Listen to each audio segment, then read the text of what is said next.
Look in the mirror, I Yes. like who I see. Yeah, yep, that girl is me. I'm beautiful and kind and intelligent mind. My purpose I will find. Gotta work hard and grind. I'm shining so bright, you can dim my light. Because I got that glitter, glitter, glitter, glitter, glitter, glitter, glitter, glitter, glitter, glitter, glitter, glitter, glitter, glitter, glitter, glitter, glitter, glitter, glitter, glitter over here and glitter over there, glitter right here and glitter everywhere. Hey guys. everyone, we are so super excited today. We are speaking with Dr. Kimberly Harris. Let's just put that doctor out there.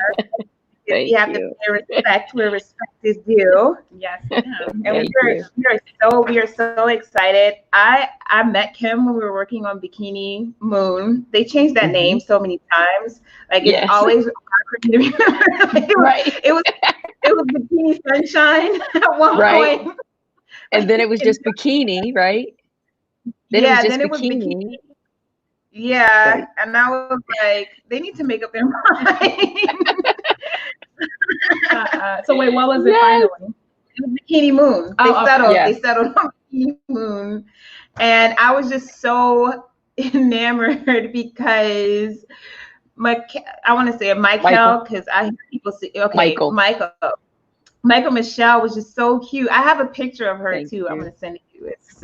But she was so cute and so loving, and just, you know, you could tell just from her personality that she was growing up the right way. You know, because I used to work at Nickelodeon, Kim. Okay. And all I'm gonna say is, those kids, all of them they don't act that way. That's all I'm gonna say. Thank you. That's all I'm gonna say. So I've been such a fan of you guys, for a long time, and I'm so happy for you guys. I just feel like God he just works in amazing ways, and yes, he does. The right people, he does the right things for the right people at the right time. Amen. So thank you so much. So grateful that you're coming on here today. I'm by excited. The way, yeah, this is my best friend Darkoya, yes. And also she's my wealth partner, my business partner, my motivation.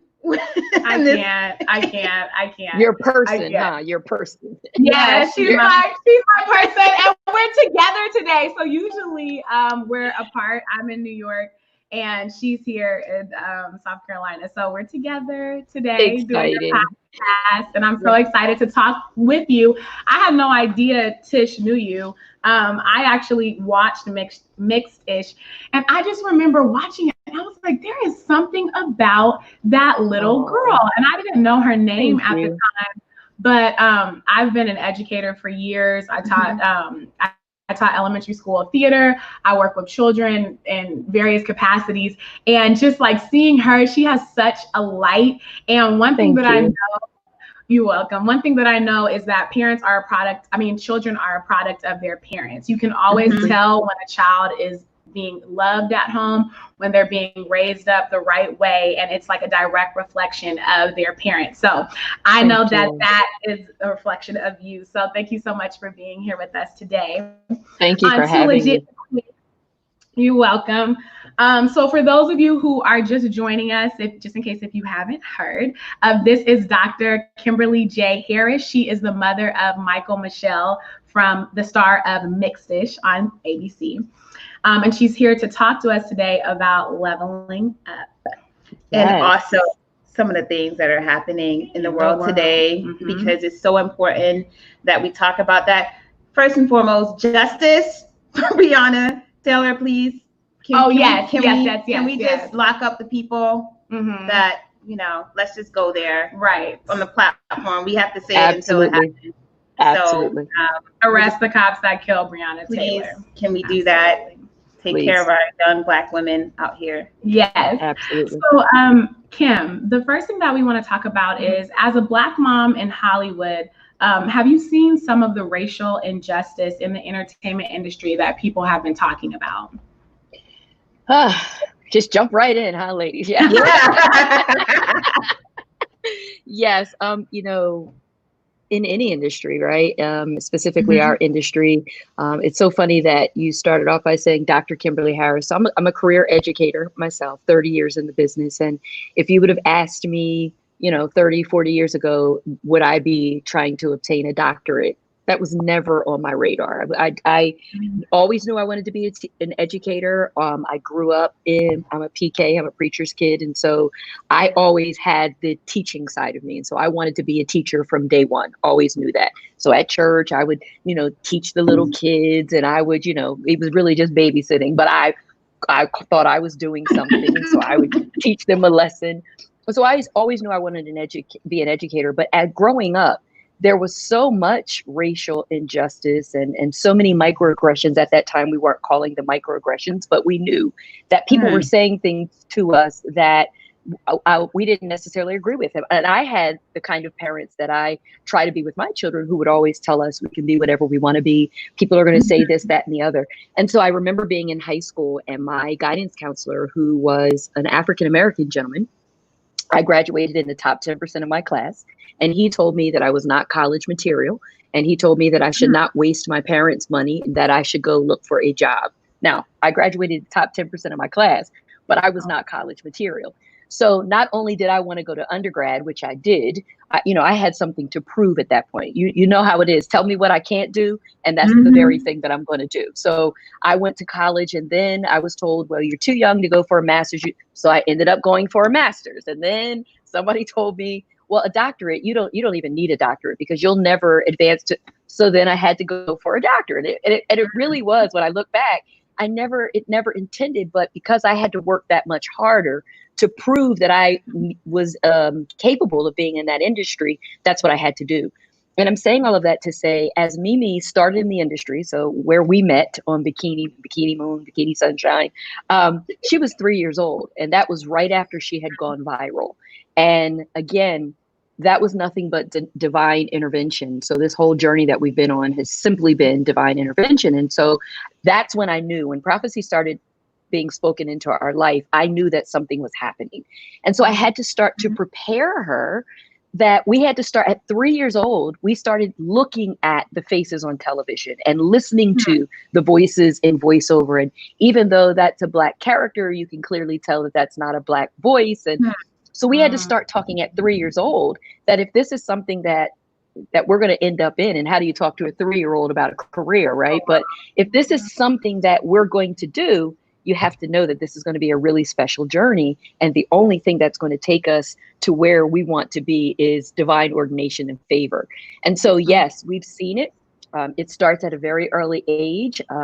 Just last week, we were sent a breakdown for Mimi to audition. And in the breakdown, it says that the character was written for a Caucasian child, but we'll take all ethnicities. Well, I'm not going to waste our time if that's who you're looking for, just because you want to say that you auditioned all ethnicities. Right. No, thank you. We're not going to do that. So yes, it starts at a very early age. It doesn't matter what age you are. The fact of the matter is, it's all over in every industry.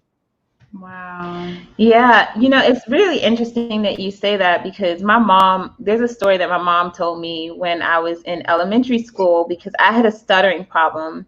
And so I had a teacher who would work with me, but it was this one teacher who came, who I was in her class, because we had 2 teachers in elementary school, and she told my mom that I would work at McDonald's. My mom came to that school every single day, sat in that classroom, and she went back and forth with that principal every single day, because she said she couldn't trust the teacher. Absolutely. Yeah. And that's the microaggressions that you're talking about. Right. That is a microaggression, you know, and they put it in the form of, oh, we're looking out for your child, but it's how constructive is that for you to say that? Exactly. So, and the thing about microaggression is, microaggression is just something that I've been able to put language to in the past couple of years. I didn't even know it was a thing until somebody brought it to my attention. They were just letting me know, like, when it's the way that people phrase things, in which they're not going to say directly what it is, but they're going to go around it, but it's still a form of aggression, you know? Yeah. When I was growing up, they always said, and all of my siblings, we all got the same notes in school. They said very talkative, very social. Oh, sorry. They said that we're very social, very smart and intelligent, but we talk too much. But no one ever thought, like, maybe you need to engage with us in a different way. Right. And they do that too. I see it especially with a lot of African American little boys, where they have all of this energy and they're quick to put them on Ritalin and say they need medication, but really you have these white dominated spaces where these white teachers or teachers of other ethnicities don't know how to deal with our children. Maybe they need to have more interactive learning. You know, you ever thought about that? Especially now with the children today, they're information age kids. You can't tell a kid who is on their iPad learning what what was it? The one lady, her daughter was sitting up there putting like a trapezoid. Literally at like 1, she could put the trapezoid in the hall, in the circle, in the square. You can't tell that same kid to now sit down and watch a little 30-minute slide board presentation. It's just not going to happen. You have to do interactive things. You have to like play games and use a sense of play to teach them and to learn. And you were talking about the video that went viral. We were actually looking at that the other night, and we really wanted to know, like, what was the motivation for that? Or what was the inspiration for that? Because it just seemed like it was just a regular video that you just naturally posted. So as you just said, I don't want to piggyback off. I just want to say a couple of things that you said, because as you are an educator, career educator as well, and I can't miss the opportunity to, you know, especially for those that are watching, to say you're absolutely correct that it's not even just the microaggressions, but it's the fact that we are in a digital divide, and our children today are born into the age of technology. And so we cannot expect, and many of our teachers, and we're very top heavy in education, and so many of our teachers do not really take the time to understand technology. They have an excuse of, well, I'm going to educate these children. I don't have to have technology to do it. Well, the fact of the matter is you do need technology, because that's the way in which our children learn. It doesn't mean that that's the only way to teach, but it means that is the best way that they learn. And Howard Gardner said it best when he talks about multiple intelligences. And so what you brought up when you say our children are very linguistic, right? That's a part of the brain that the children are using. And for us to not recognize, and as a people of color, we are storytellers, we're orators. That's what we do. We've had to pass our stories down because we could not write them down. And so we had to orate, we had to tell stories. And that is how our history often had to be told. And so to tell a child, especially a child of color, that is not acceptable in a school format. Well, that's what we do at home. You know, we get around the kitchen table, we have conversations, because for many, many, many, many centuries, that is the way we shared our stories. And those were the way in which we took messages. And that is the way, because we could not write anything down. So I just want to encourage anyone who's watching that, because a child is linguistic, and so let's not even just call it talkative, they're linguistic. And so their intelligence, their dominant intelligence is language. And so use that language. Myself, just the same. Always very talkative, the social butterfly. So for me as an educator, I became an orator. So what I do is I talk for a living. I get paid to talk for a living. Yes, that's a thing. And so my son, who is 15, he constantly played, he was always drumming. That is another intelligence. Musical intelligence is the part of the brain that dominates for him. He's a drummer now. We know that he's a very gifted drummer. So I would encourage parents, especially parents of color, to see what your child is dominating in. And they tell you, because you're the one that's always like, girl, if you don't stop dancing and sit down. Stop. Or, you're always touching something. That's a kinesthetic learner. They touch to learn. So we've got to back down a little bit as parents and listen and see what our children are doing and utilize that in order to take them to where they need to be in whatever industry they be in. So, but I digress. I needed to say that though as an educator. What I would like to say about that is I read this thing. It's really interesting that you're saying about how parents should back and how they should allow their children to show them, what they're good at. I read this thing on Facebook the other day. I was in a forum, and I'm in Black Moms United. It's a really great forum. It's like where Black women encourage, each other, and we talk about all types of things in that group. And one woman asked, were you ever encouraged to go after your dreams when you were younger? And I was so surprised. It was like 3,000 women. And it was like literally 75% of the women in the group were like, no. And it shocked me. It shocked me because, you know, growing up with my mom, you know, I always had this thing about Black excellence, right? It was always an encouragement to do what you do something great, right. become the best part of yourself. But I was very shocked that a lot of Black people don't encourage their children to be the best version of themselves and what they're good at. Right. And I'm not so much sure that they're not allowing it versus being a traditional Black mother, Black father, right? So if I think about my mother and growing up, it wasn't that she didn't encourage me. It's just that she wanted and expected a certain something from me. And she knew that we had to be educated. She knew that we had to walk a certain path. And so their vision didn't allow for them to see anything different. Whereas now, simply because of the educator in me, and just because I was trained to see children in different ways. I went to school for that. Most parents don't have that lens, and so they're not looking in that manner. So I wouldn't say that it's not that they're not encouraging to do that. I'd say that they have to be intentional about doing that, because although you're being that parent, it's great to be that parent, but you have to also be the parent that looks to see what is your child dominant at. Don't just sit them down. You know, when you're walking into a grocery store and you see a Black parent and you see a white parent, typically the white parent, and I don't want to get any emails about what Black, I'm talking about what you typically see. I didn't use every and I didn't use all, because I am not the parent that I'm getting ready to express, but we've seen it. You'll see a white parent go down the produce aisle and say, this is produce. Oh, feel that. That's an eggplant. What does it feel like? Is it soft?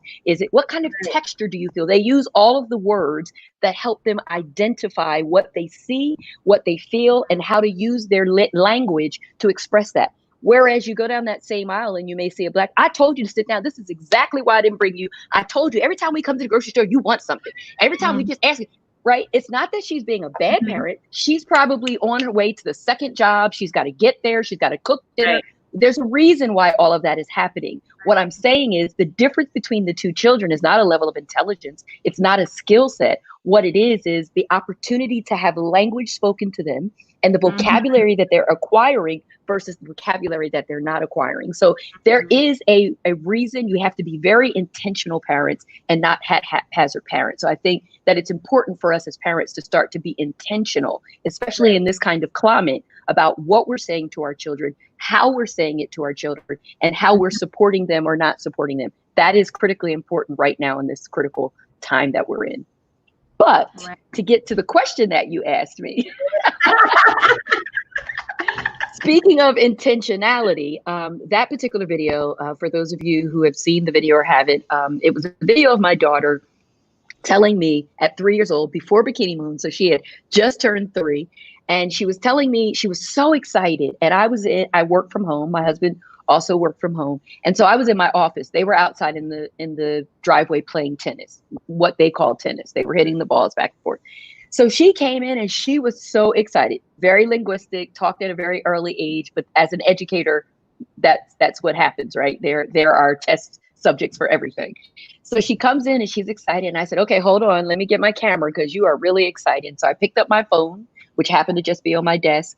She happened to walk in and the Sports Illustrated was on my husband's desk, which is also in the same office. And so she picked it up because on the cover of Sports Illustrated was Serena Williams.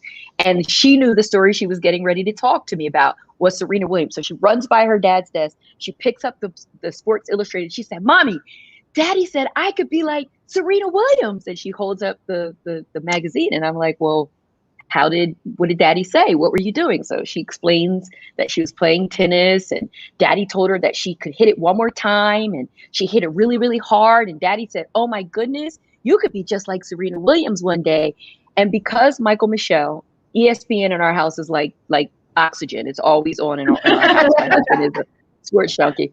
And at that particular time, Chase Manhattan Bank was running an ad of Serena Williams fully dressed in makeup. Her hair was done and she had on heels, but she was hitting the tennis ball and she would grunt every time she would hit it.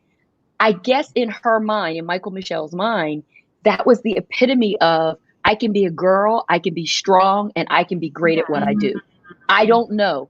But for her, that role model and that representation on that television for her, when daddy said you could be like Serena, was all she needed. And so I was just, as a parent, being intentional about capturing that moment. And 15 million hits later, we ended up in Hollywood. Wow. Yeah. You know, I remember we were on set and I was speaking to you and you were like, well, we got this manager, and this manager said, we need to come over here right now. Right. Like, we need to go. So we're going to LA. And I was like, y'all better do it. Cause she was so good. We were in an ADR session. And I mean, she was just on cue and she was just hitting it. And she was 3. And I was like, this little girl she is just hitting every cue. And we didn't take long when she was doing her ADR. It didn't take long at all. So I was And that was her first ADR opportunity. That was her first time being in an ADR booth. So yeah, it was amazing to see. But you know what I wonder as well. So when you saw that in her, and maybe this will help like parents out there, but also people who are entrepreneurs or people who, you know, like in our community, the reason why, you know, we started our podcast is because we feel like there's not enough information and resources on how you can like take things step by step to get where you need to be at. You know, there's steps that you need to take. It's not going to come all at once, but there's subtle steps that you can take to get where you need to be at. So after you saw that and her success, what are some of the steps that you took to help her get to her next step? That's a great question. And people ask me that all the time. And I get lots of inbox messages and direct messages asking in a roundabout way the same question. So let me first start by saying, and I have to say it this way because it's the only way that I know how to say it. Our journey was divinely ordained, right? And so we believe that being in this industry really isn't about the acting. It's not about the platforms that she's on. It's about ministry for us. So I want to start there. When the Lord ordains you to do something, doesn't matter what industry it is, and then favor falls upon you, he takes you from the back to the front in a very quick manner. And it's not for our own glorification or edification, but it's for his edification, right? And he puts us in positions that we can minister in our own way. And for those who are listening, ministry doesn't mean I'm trying to beat something over your head. It simply means that I am going to live a life that's pleasing to the Lord. And hopefully you want to know what allows you to have so much hope in a time like this. What allows you to not be down when coronavirus has shut the world down and none of us are working and we don't have jobs. Right. What allows you not to go crazy when you're not working and the mortgage is still due and the car payment is still due? Right. And how do you manage that? And the only way I can tell you that I manage it is through my faith, right? And so if anything occurs, it's because we're in ministry. So when my daughter went viral, 15 million hits, within 24 hours, our life had changed. So she went viral in less than, I'm not exaggerating, in less than 18 hours, there were 12 to 15 million hits on this video. Within that 24 hours, we got phone calls from ESPN, Sports Center, Good Morning America, The Ellen Show. Wow. We were getting the whole circuit. And so we had to very quickly sit back and say, okay, first of all, as the educator, what is viral? What does this mean? How many hits? What is all of this, right? So I'm trying to learn while I'm going along, because while I don't know quite what's happening, I don't want to make any mistakes. And so the thing that I would say, the first thing for parents is you can't want film and television and stardom more than your child wants it, right? So even if things are happening quickly, even if you're getting opportunities, you've got to stop and slow down yourself and learn before you sign anything. Learn before, if your child is talented, there's not just one contract that's going to come. If your child is talented, it won't be just this time that somebody offers you something. So if you're really looking to have longevity in an industry such as this, the first thing you have to do is to learn the industry. Don't sign anything, get an attorney, don't move until you know the moves that you're making are solid and that they will not. So for example, I didn't know that if I allowed my child to do a non-union something that had to do with athletics, and so maybe they were kicking a ball for an ad, Well, now you're a paid sponsor. And so if you want to go back to college and you want to play sports, you might have an issue because you were a paid athlete, even though you weren't, it had nothing, right. And so you've got to really know what you're doing. And before you sign anything, do anything, you need to seek counsel. So the first thing I would suggest is that parents seek counsel. The other thing is, the first thing you have to do is you've got to get representation. There's no way around it. You can't find, you can find small non-union gigs. And I'm not, you know, when you start out, we did a lot of small non-union gigs. That is not, it's not an issue. Despise not small beginnings. I would never tell anyone that they shouldn't accept those, but you need to accept them knowing what you're doing. You can't just go out and start as the mom or the dad or the auntie. She's so cute, I just want to sign her up. And I would caution you, you've got to go get representation. Number one, they're going to be able to find the bigger gigs. And so if your child truly is talented, they're going to be able to find opportunities that won't come your way without certain certifications and those kinds of things. But I would say the first thing, and anyone who's ever inboxed me, I can't tell you how to get to where we are because it was divinely ordained, but I can tell you the pitfalls to avoid. And so right now, my job is to educate you on the pitfalls to avoid, because that's what I've learned over these past 5 years that she's been in the business. And when I tell you that literally we've gone from the back to the front, Mykal-Michelle started with something very small, a non-union gig that mommy should not have, I've learned, but I submitted her for a non-union gig, and it backfired on us a little bit. But I felt like the Holy Spirit was telling me, move in that direction. And so I did. What ended up happening was, for those of you who have little girls or know of LOL Surprise, Mykal-Michelle started a very small, LOL Surprise wasn't even on the market yet. And for those who don't know, LOL Surprise are little dolls that children between the age of 4 and 12 play with. And they're these dolls that you can find all over the world. And they're owned by Little Tykes MGA. And so mommy submitted her because I was praying, and I'm like, Lord, now I know you told me to move to California, and I got here. All these agents who told us to come, we're not getting anything, Lord, please. And so I started to take matters into my own hands because I was impatient. And so I signed a document, which I knew it was troubling in my spirit when I was signing it. But I was, I was determined that I was going to do this. I signed a document with a company, and it was for a small part, which was really, really cute. And it ended up, going viral, very cute. But it kind of locked us into, I didn't know I was giving exclusivity for certain terms. I didn't realize, because I'm not an attorney. I read the contract, but I didn't know exactly what it meant. Long story short, we were able to work through that. Things went great. Well, as I did that, because they liked working with Mykal-Michelle, who was 4 at the time, they then said, we have a new toy line coming out, and we would love for her to be part of a duo that uses this toy and unboxes. We're going to try a new concept. Again, fast forward, 1 million subscribers later and over 175 million views. She is one of the parts of the duo for LOL Surprise. And so when we go on the street, barring Mixidish, barring AB's, HBO, Showtime, she's had shows on all of these stations. The thing that we get recognized the most for is LOL Surprise, right? No one would have thought. And the Lord kept telling me, I've got this. I'm doing things behind the scenes. And I need you just to relax and understand that this journey is for ministry. So slow down and let me do it. Now, I don't see it, right? My faith is saying, okay, you can trust, you know that this thing is going to happen. But what I'm looking at is not producing the fruits that I thought I should be seeing. And when LOL popped, that was when it really started happening. Not because of LOL Surprise, but it was just that the Lord was telling me, I'm doing some things behind the scenes. It's not time yet. So I need you to slow down. So I would caution parents, it's going to be a long journey. It's not a sprint. It is a journey for the long haul. And we're nowhere near where I know he's taking her. This is just the beginning.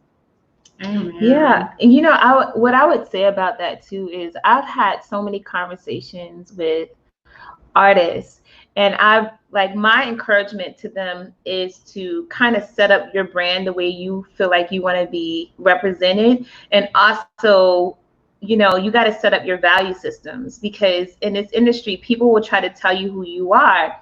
And hearing your story, basically, you had a brand that literally set up kind of like the type of projects that she wants to get, you know, because a lot of these kids, they start off in it's like very heavy content. And it always troubles me because I feel like it's emotionally, like very, very emotionally, like it's just too much for them, you know? So I'm just, I'm first and foremost, I know that all things that we do, and I know people all think, you know, in this industry a lot of the times that the things that they do don't make an effort. But I've had so many times where I've been on a project and I'm thinking like nobody's paying attention, whatever. And then someone's like, oh, you worked with so-and-so? Oh, I know them. Let me give you this new job, you know? Yes. So I do think that people out there, like while you're building your brand, it's really important for you to like just take opportunities. One of my mentors told me, he was like, just take some opportunities out there. You know, you just never know. Like, do be smart about it. Right. Well, we were talking about that last night, how a lot of artists and entrepreneurs, well, really artists, a lot of artists, they're just so eager to get the job. You know, I need that next check. I need that. Tish was like, you know, people, artists, they don't understand. They really need to think of themselves as the brand, and they need to think about like all of the relationships that they're fostering and they're creating. That's going to lead them to like where they want to be. But what I like reminded Tish is I said, but Tish is the producer. She's an artist, but she's also a producer. So she's learned the business aspect of the entertainment industry. I'm an artist, but Tish has had to educate me on the business of the entertainment industry. So when we have conversations, we talk about things long term. What do we want long term? And we understand that road might not look like the conventional road. But what I had to remind her is if we did not take this road, we would be like all the other artists out there, which is like, I just want to be cast. I just want to be cast. And they're not looking at themselves as I am the brand right here and right now. And that brings me to what I was talking to Tish about this the other day too. My therapist, she said, you know, I said, yeah, you know, I just need to work hard and so I can get to where I need to be. And she was like, you know, as a Christian, we really have to look at spiritual work very different than what the world looks at work, in the way that the world looks at work. And it goes back to what you said about divine intervention. When God has ordained something over your life, there's nothing that can come between that. And she was saying that we have to do the work, which is do our part. Yes. He will do the rest. And like you said, he will take you from the end of the line to the beginning of the line. All you have to do is do your part. And we talk about it all the time on our podcast.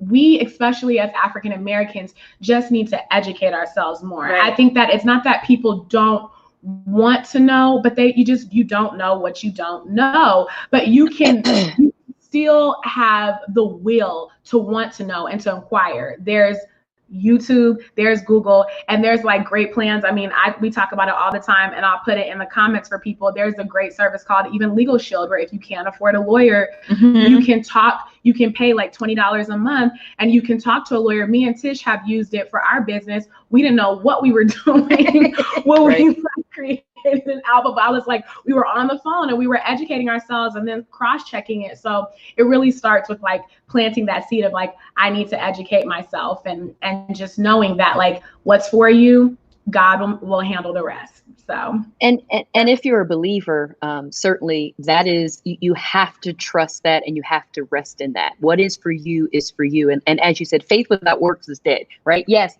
we have to have faith, but we've got to do our part, and you've got preparation at some point is going to meet opportunity. So if you're preparing yourself and you are doing everything that you can do to be prepared, the opportunity is going to present itself because favor is in between, right? So you have faith, you have opportunity, and favor is the bridge that's going to bring it all together. And so you've got to be ready when it is your time. At the same time, you've got to be smart. You've got to educate yourself, right? So for me as the mother, because we're talking about it, she's only 8 now, right? And so she's extremely in tune and she's extremely intelligent about. I see in the comments, her studio teacher is in the comments right now. And so I give credit because the Lord has surrounded us with phenomenal people, right? First of all, I mean, for us to end up on a show like Mixidish, where 98% of the individuals we see look like us, 98% of the individuals that we see have our best interests at heart as artists, right? And so everything that went before that, Mimi was close to a number of opportunities on major networks, and every time it fell through, I was just like, Lord, I know I'm doing what you're telling me to do. How is it that you didn't allow? And I wasn't getting upset with him, but I was really becoming bothered by, I know I'm doing what you're telling me to do. Why is it that you won't allow this thing to happen? And it's because he has a perfect plan, and you've just got to sit back, do your part, and sit back and let him work it out. Because anything that would have come before Mixidish, with that particular family and that particular studio and that particular, executive producer and that particular showrunner and those particular writers and creators. When I talk about the Kenya Barrises of the world, and I talk about the Tracy Ellis Rosses and the Peter Sajis, this is my reality. Who would have thought? You could not have told me even 2 years ago that these are the people that we're working with who have my child's best interest. I'm telling you, it is not just a production. They sit down and we have conversations about where your child is, what's probably the next step that you want to take. I'm going to turn you on to this person. I want you to call them and talk to that person.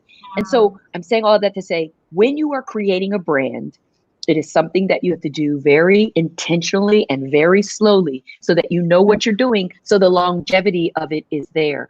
Also, when you're creating a brand, you should be looking to create multiple streams of income. Yes, you might be an actress, but it can't just be one gear. What else can you do? What are your other talents? And while you have this platform, what else are you looking for? Again, parents, if your child is the talent, please don't push them in one direction. Let them lead you. I've always said, when we go to certain auditions, there are some times where Mykal-Michelle, we call her Mimi. Mimi is just not comfortable. And she will articulate to me, Mommy, I just don't think. And as much as I'm like, girl, do you know do you know who this is? Do you know? And I can't, if she's uncomfortable, we walk out, because I know that the Holy Spirit ministers to her too. And whatever this project is that's making her uncomfortable, just because she's 8, I'm not going to force my child to do something that she's uncomfortable with because I think it's the best opportunity. Absolutely not. And if it's for her and the Lord says it's for her, it's going to come back around.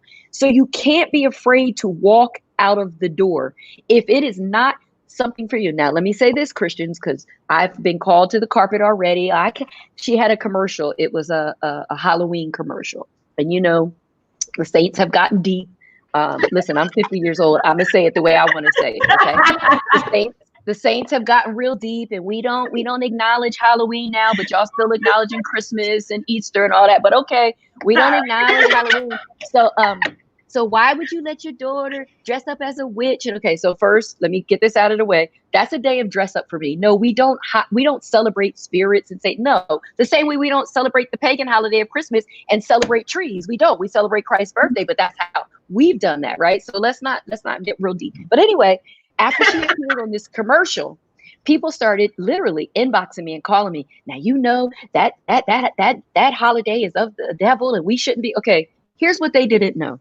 And it took Tyler Perry to tell me this. He called me and I asked him this question, and I didn't see it until he told me this. And he said, and I said to him, as knowing that this is ministry, I want to make sure that I'm choosing the projects that will minister to people, right? I don't want to choose things that maybe will cause someone to say, well, now how does she let? So he said to me, so if you let her play a child who's been abused, do you want her to be abused? Has she been abused? No. Okay, so she's acting, yes?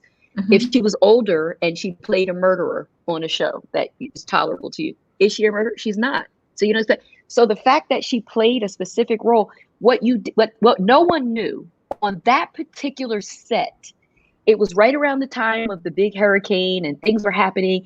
I happened to be sitting on the set and warfare was going on the set while my daughter was in filming, and I'm sitting with the adults and the parents, and I'm getting chills just thinking about it, because there was a gentleman who had so much to say about Christians during this time, and I can't believe that they're not opening up the church. There was so much warfare going on, and I'm sitting back and I'm watching, and the Holy Spirit said to me, this is why you're here. This is why you're in Hollywood. And this is, so I need you to open your mouth and I need you to speak on my behalf. And I need you. That was the first set where I had to actually literally go down in prayer and minister. And there happened to be, the way the Lord set it up, another woman of color. We locked eyes and I found out that she was a believer. We started praying on that set and covering our children on that set. But what only thing you saw was the commercial. You didn't know that ministry happened on that commercial. And so when you're choosing projects, you've got to go down. You've got to be prayed up so that you know which projects for you. You don't know. And so what Tyler Perry said to me, the ministry is not necessarily the project. The ministry is before, after, and during the project. So what if you ended up on a talk show? What if you would have ended up on a talk show and they wanted to know, why did you take that? And here we are, ladies, talking about, why did I take that project? Because warfare was going on in that project, and I'd do it again tomorrow if it meant that I had an opportunity to share Christ with someone who would not have ordinarily heard it. And yes, it was on that set. So as believers, you've got to be alert, because the enemy will try to take you off the path the Lord has for you. And so as believers, it's so much more complex than just being an actress. And so you've got a lot of avenues that you have to see if you're truly in this for ministry. Don't get me wrong.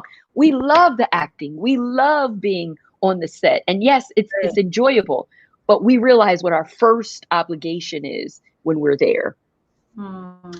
Yeah, it's so interesting because we always talk about this now, is like, if we're not doing it for Christ, and like we always have these panic moments where we're like, are we doing what it is that God wants us to do in this industry? And I remember, Dr. Kimberly, when I stopped acting because I saw that people were being mistreated.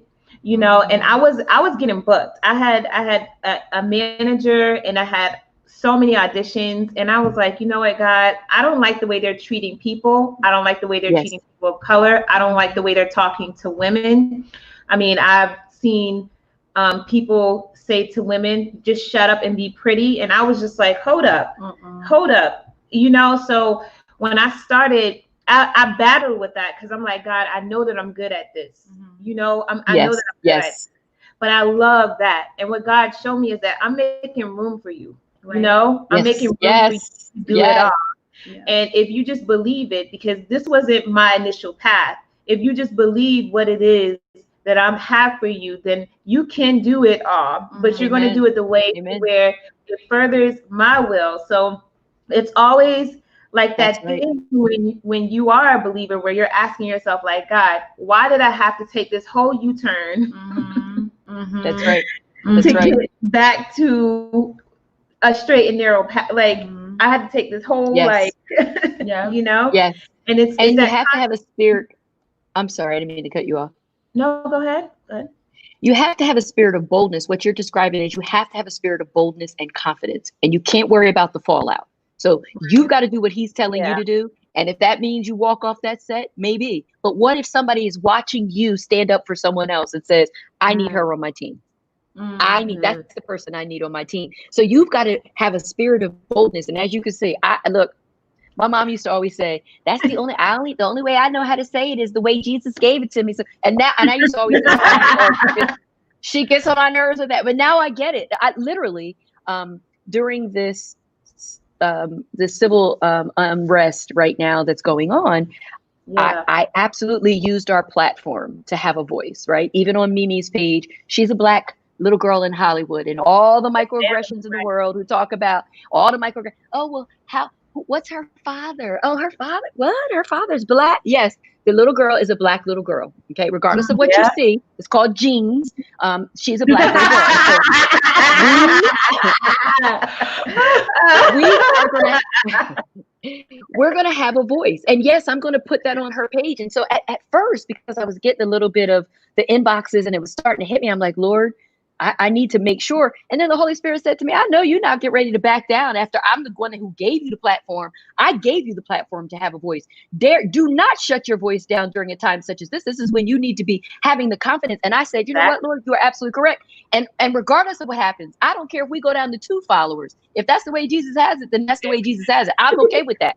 Because he will take me to the next level. I'm not doing this for the 43,000 people. So let me say this very clearly to the people on Facebook and the people on Instagram. She is a Black little girl. We have a voice and we are not heard and we will not be shut down. And so if you don't like it, I am fine with you walking away from our platform. That's okay. That's okay. And God bless you.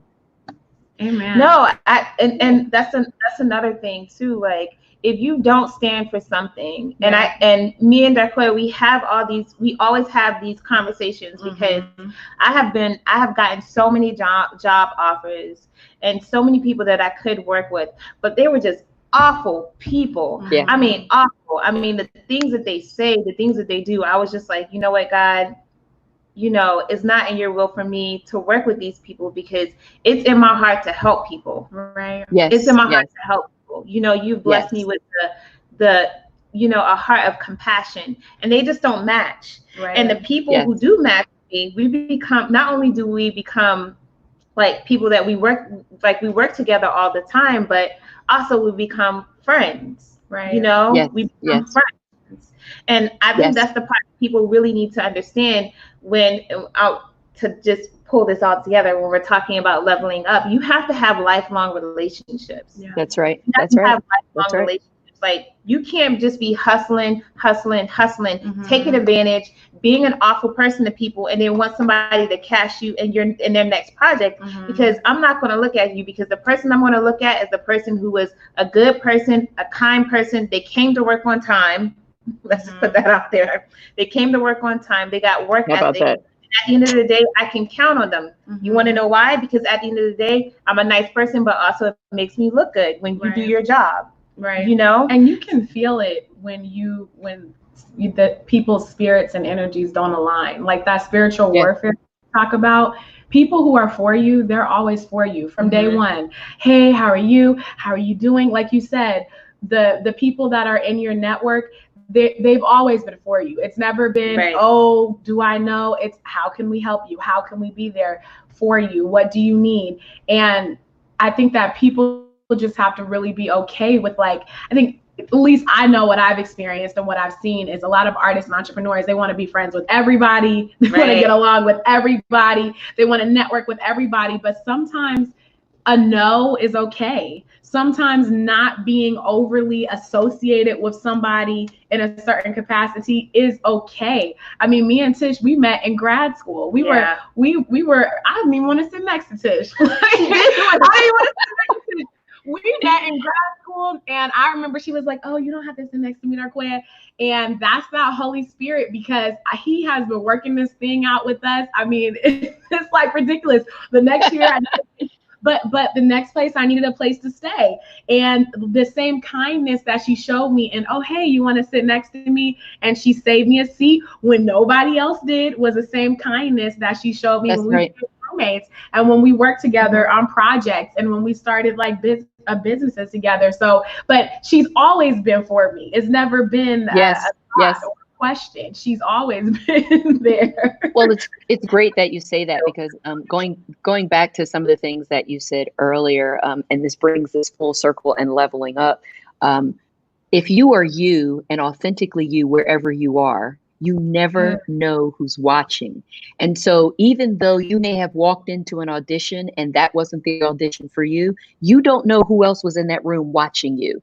And I will tell you that the way we got Mixidish, the show that changed our life, basically. I mean, Mimi was on, if those who are following her career, she was on Big Little Lies season 2 on HBO, which was great. I mean, great exposure, great working with all of those seasoned. Meryl Streep was on that particular season. Nicole Kidman. It was a phenomenal cast, right? She was also on Showtime's The Affair, another phenomenal cast and a great opportunity, great exposure. Despise not small beginnings. She also was on, she had one line. The only line she had was, I'm a banana. That was on Netflix, and it was a show called Mayonnaise, A Kid Called Mayonnaise. It was a pilot. It didn't get picked up, but it was her, it was something, right? And so we forgot all about mayonnaise. After we booked Mixidish, and like you said, relationships, right? So we have a good relationship with the casting department on Mixidish, because we have a good relationship with every department on Mixidish. We have a good relationship department with the caterers and with the food service, and with, there's no one on that set that Mykal-Michelle and I don't know their names, because everyone in the industry plays their part, plays their role, and makes us successful, the entire team, right? So it does not matter what your role is, you're part of our success. And because we have a good relationship with casting, they told us one day, you remember that show that you did, A Kid Called Mayonnaise, where she had that one line, "I'm a banana." Literally, that is all this little girl said in that show. She was on the swings and she said, "I'm a banana."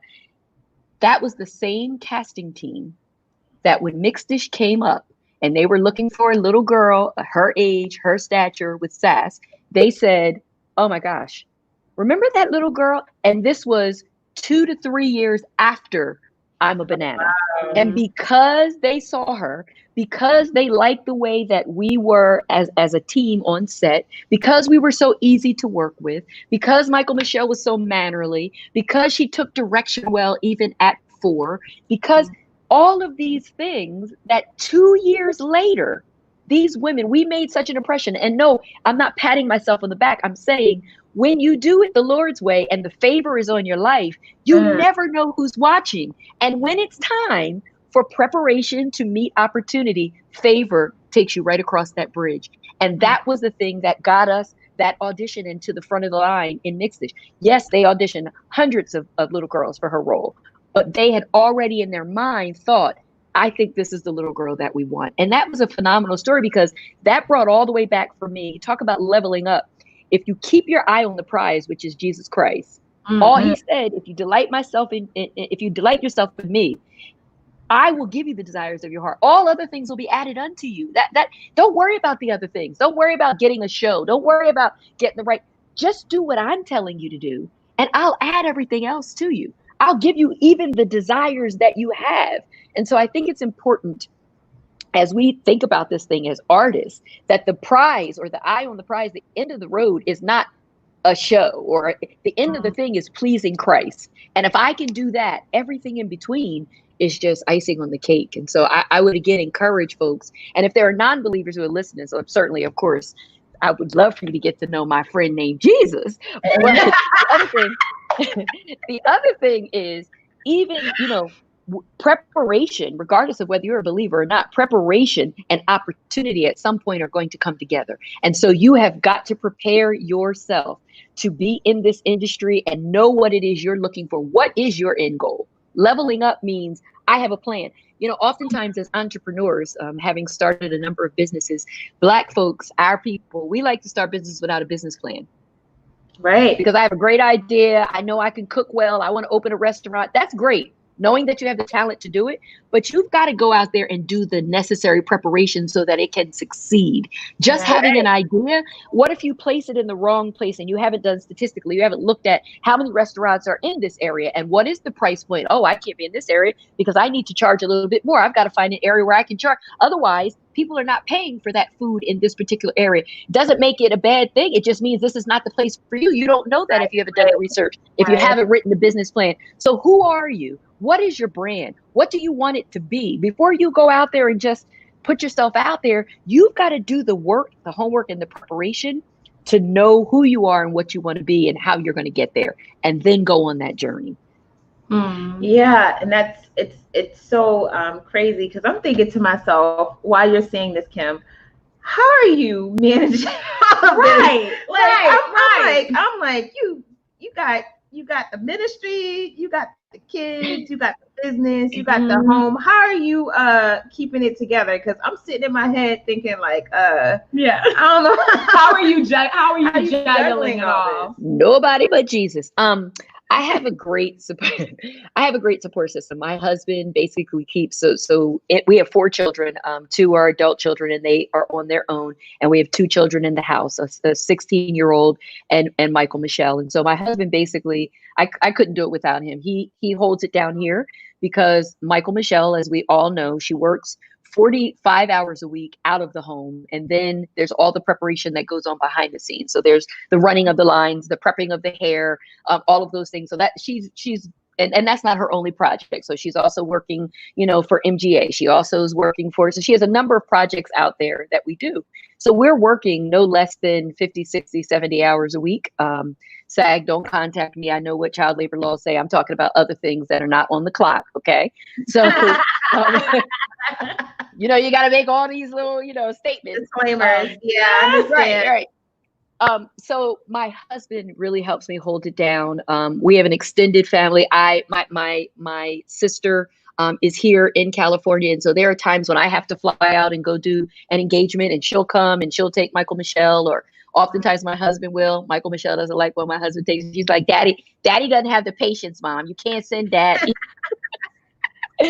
But we have an extended family that really assists us, that helps us. Even our family on set, if I have to leave set, they'll take, temporary custody of her while I run to do something, and we do that for each other. So it's an extended family that I have that helps us make it all work. Yeah, that's good, because that doesn't happen every day. No. I'm gonna be honest, because there's a lot of people out there. They have they get help. They have nannies, and we don't have any of that. We're not there yet.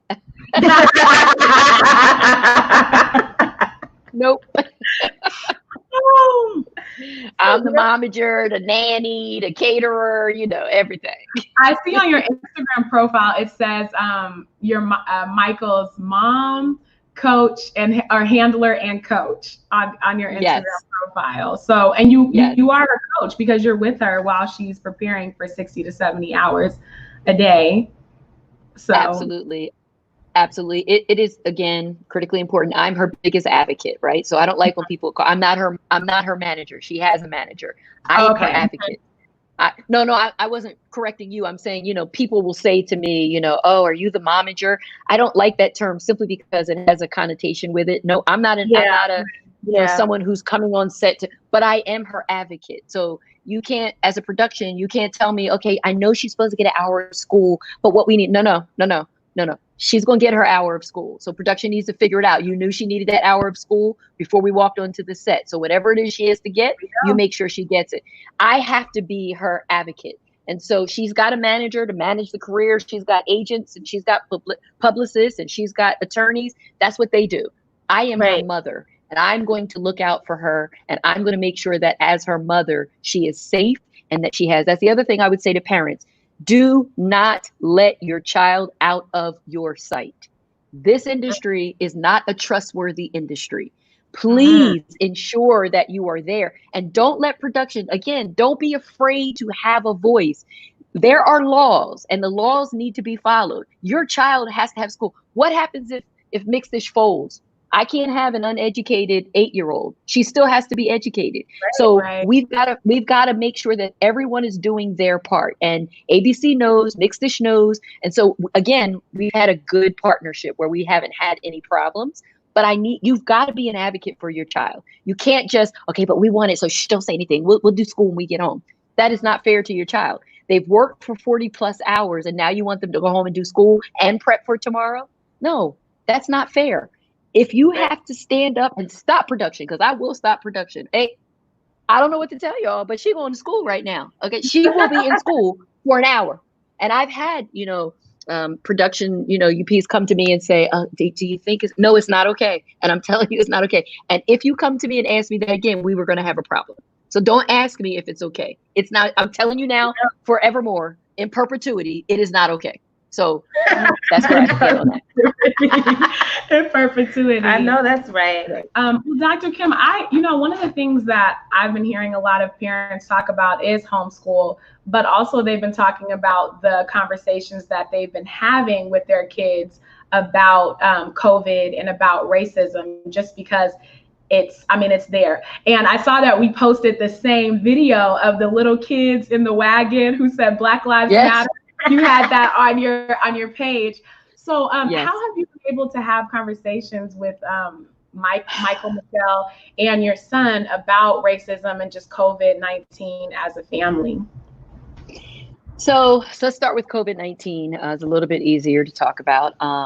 So we've had to have conversations about, being safe and being quarantined and how we do our part in something like this. And again, for me, because I'm an educator, the easiest way to start is the education. So we talked about, the previous pandemic 100 or so years ago and what that looked like. And we pulled up pictures and we talked about, and at the same time, while you're educating children, you also have to assure them that things are going to be okay, right? For us, the first thing that we talk about is the fact that the Lord is still sitting on the throne and all is going to be okay. No matter what this world looks like, no matter how chaotic it gets, no matter what is happening, he still sits on the throne and his promises to us are still yay and amen. So that's our foundation. That's our foundation. However, let's talk about the science of it. And so we educated our children on the science of it. And as I told my children, they have yet to be out in public since it started. So if they go out, we go out in the car. We might go to McDonald's or something because they just have to get out of the house, which I understand, but we stay in the car and we do things, either on an app or something like that. But I would say that with regard to going back to school for my son, for example, who's not homeschooled, I'm 30 years in the business. The president, the secretary of education, the governor, nobody is going to tell me when my child is ready to go back to school. I will tell you when my child is ready to go back to school. When I see that I feel like my child is going to be safe and that you can provide my child. Listen, they don't clean these schools on a regular basis now. Right. What makes me think that you're all of a sudden going to spend the money and the resources to step up to take care of my child now? And why did it take COVID for you to step up to take care of my child now? So I will be keeping my child home until I feel, this is no judgment about anyone who sends their child. You have to do what's right for your child. I have to do what's right for my child. And until I can see that there is a way to control COVID-19, I'm not okay with sending my child back. And so that's how we talked about that. As far as going back to work in COVID-19, I feel like that's probably going to be one of the safest places that we can ever be because of the liability on the studio. So I'm very comfortable as I go back to take a look and see the protocols that were put into place. But we all know that the sense of liability that's there, it's going to be a safe place for us. And so we're comfortable with that. Right. With regard to the civil unrest, now, as families of color, these are conversations that we have from day one, unfortunately. When our children are growing up, these are conversations. I grew up in a house where there was a strong dichotomy. My father was very, very, very dark skinned. My mother was very, very, very fair skinned. As a matter of fact, Mykal-Michelle is the spitting image of my mother. So she gets her genes, the eye color, the hair color, the skin tone, all of that comes from my mother. She literally is my mother. They both have the green eyes with the fair skin. She is my mother's child. So I sit in between. In our home, when I was a child growing up, my father was very, very militant. He always made sure that we understood that you will not get any handouts. This is who you are. You are Black in America, and this is what this means. My father, it's funny because during this time, because we're all operating from a deficit, right? We've all been inside for 122 days, not that anybody's counting. And we have not, people are not working. People are not, able to buy what they used to buy. And so everyone in America right now operating from some kind of deficit, regardless of whether you're rich, poor, in between, you still are not living the life that you lived before March 16th. And so we're all just inside having time to reflect. We should be reflecting. I've had time to reflect. And as I look back over my life, my father, who was very, very militant, who always made sure we understood who we were and how we were growing up in America and the fact that you're going to have to work harder. My mother, who was a lot fairer, she didn't experience the same experiences that this Black man experienced in America. And so there was this dichotomy in our home that I never knew, not that one was right and one was wrong. There was just a strong dichotomous environment that I had to figure out. I don't really even know, like, do I take after my father or become really militant? But his militancy was displayed in anger, right? So he just had this anger. It was always, you're not going to take, it was just, his fuse was always so short with regard to race relations. And so he lived his life now that I look back, in protest. He became an equal opportunity officer for the federal government. He would go into every Saturday or every once a month on Saturdays, I would go with him and we would go into the urban areas or inner cities, and we would teach people, not we, I was with him, but he would teach people how to take the civil service test to get government jobs, because he ended up as an air traffic controller. And so he felt that his give back, or what he was meant to do, is to teach other people how to get into these doors that aren't necessarily open, and no one is going to teach you how to get into these doors. And so I watched him live that life. And so when we talk about Jane Elliott, I was introduced to Jane Elliott when I was 7 years old, because my father used her work in order to teach these individuals the kind of racism that's out there and how you have to combat this racism and what it looks like. And so how do you build yourself up in order to go out there? So I lived that side. On the other side, where my mother was, I lived a life where I would get in trouble at school. For example, teachers would say, back to what we talked about early on, white teachers would say, she's very confrontational. She never just takes my word for it. She's always got to come back. Well, I didn't. Of course I do, because my parents raised me to have conversation. And if you're a teacher, you should be having conversation. If you're going to teach me something, you can't talk at me. You have to talk to me and with me. So the fact that I have a question, or I want to converse with you about this, why do you see that as a threat? But, oh, you only see it as a threat coming from me. I get it, because I'm a little Black child. My place is to sit in that seat and shut up and not challenge white authority. So when I would bring that home, my mother's first question to me would always be, well, what did you do? And my father's first response to me would always be, we going up there. And so there was always living in between. And so with my children, I tried to temper being very honest with them, but first educating them on, here is the foundation. Here is why we are living in a time period of what it is right now. Here's how it came to be. And then here is our response. First Christ, and we respond as Christians. At the same time, we do have a response. And this is how, so we've done a lot of educating and watching of movies and looking at Google and YouTube and trying to really bring it down to terms that they will understand, so that they can understand how to respond. I thank God for COVID-19 before the civil unrest, because what Corona and quarantine has done for us as a family, it's given us an uninterrupted amount of time to sit at home and educate my children on the real America that we live in before they have to go back out here and face it. And so I am pleased. I thank God that his will is perfect and that he worked it out, that we had time at home in order to talk about this and watch the civil unrest. And we did. We went out and protest, because I felt like my children needed to be a part of the protest. And so we went out and we took part in the protest. But I was able to educate them first before we were able to go out there. So I thank God that it worked out the way that it worked out. And so we're just educating and continuing to talk through what it looks like. Yeah, that's so interesting, protesting, because we don't really have protests down here in South Carolina. Yeah, like everyone's just like super Caucasian. Just let's just say that.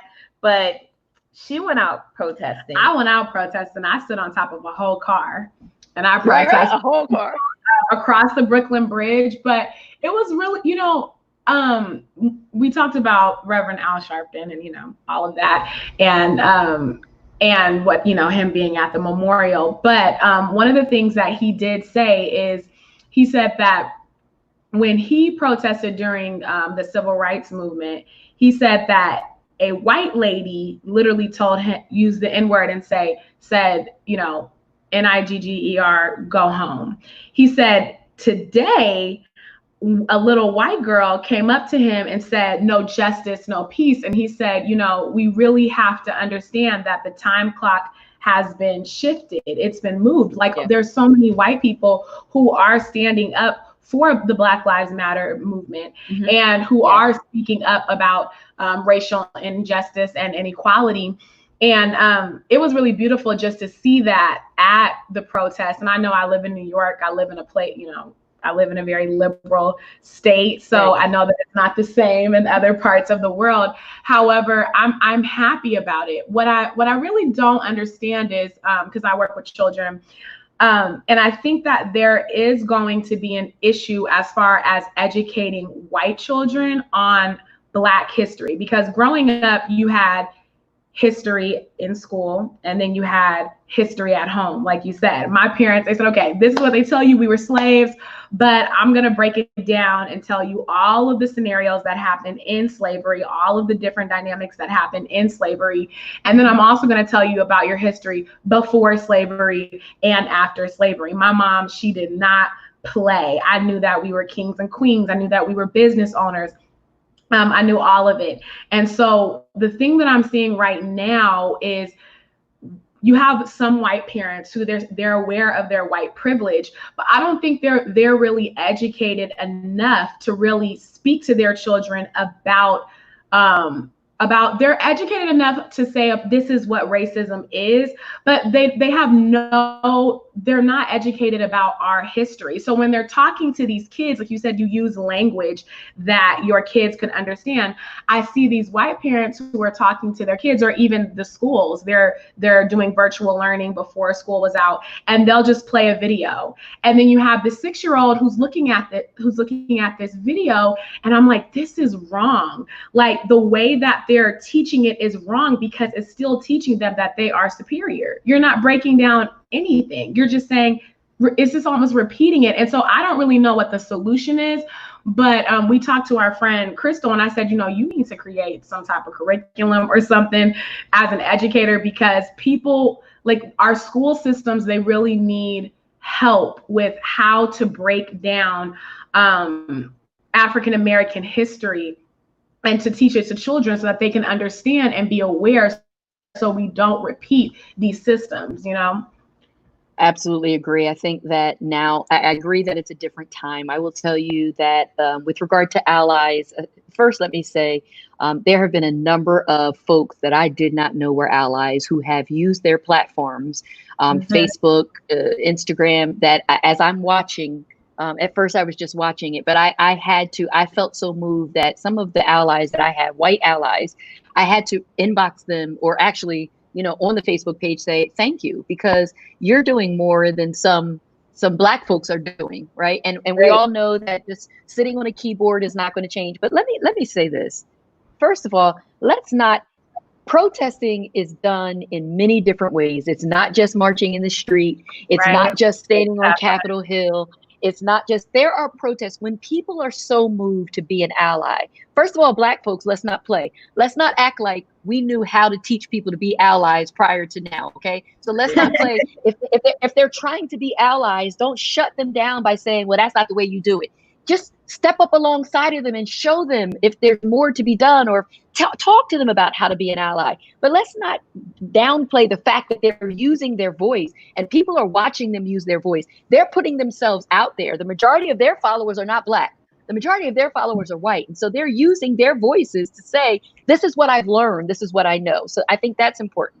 I also, like you said, as I'm watching the protest, the color of the protest, right here in the Santa Clarita Valley, the protest that we went to, the majority of the protesters were white. They were not people of color. And when I looked around, it brought tears to my eyes, because they are standing up for us.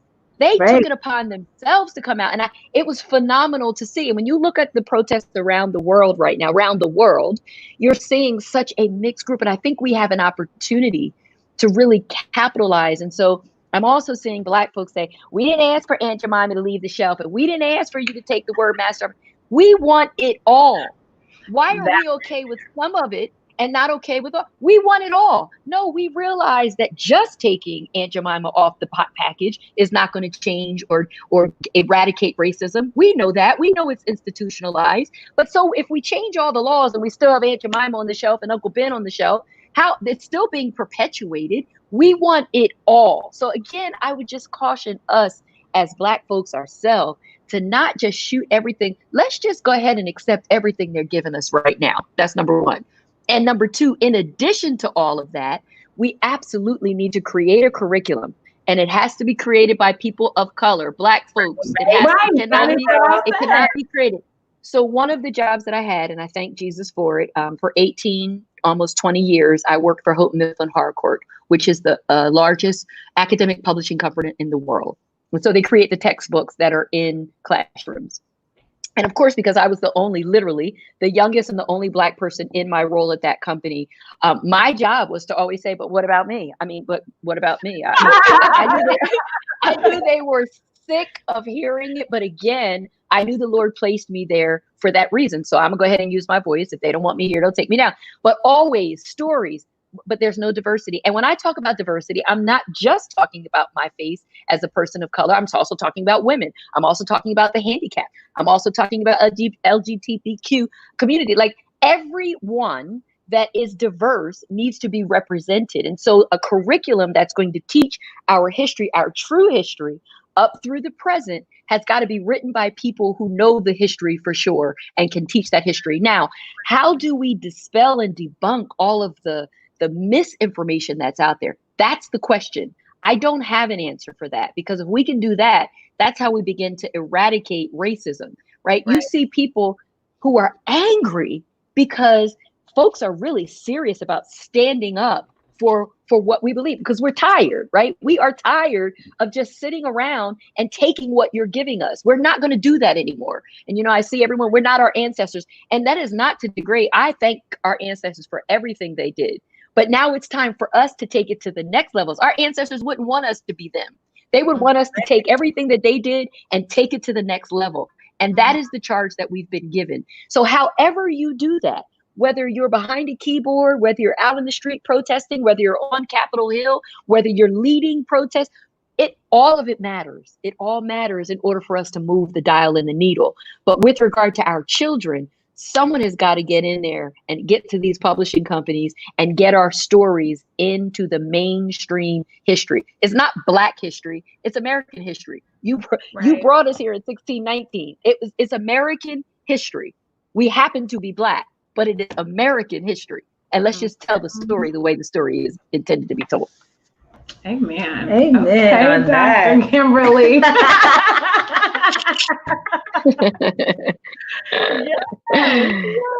So one thing that you've been talking about, and I think this would be a really good question, is what are some of the crazy chants? Oh, yes. Okay. So I've been out here protesting, and I don't know. And one of the things we always ask people, we ask them, have they been protesting? You clearly have been protesting. But when I went protesting, some of the things these people are saying are very creative.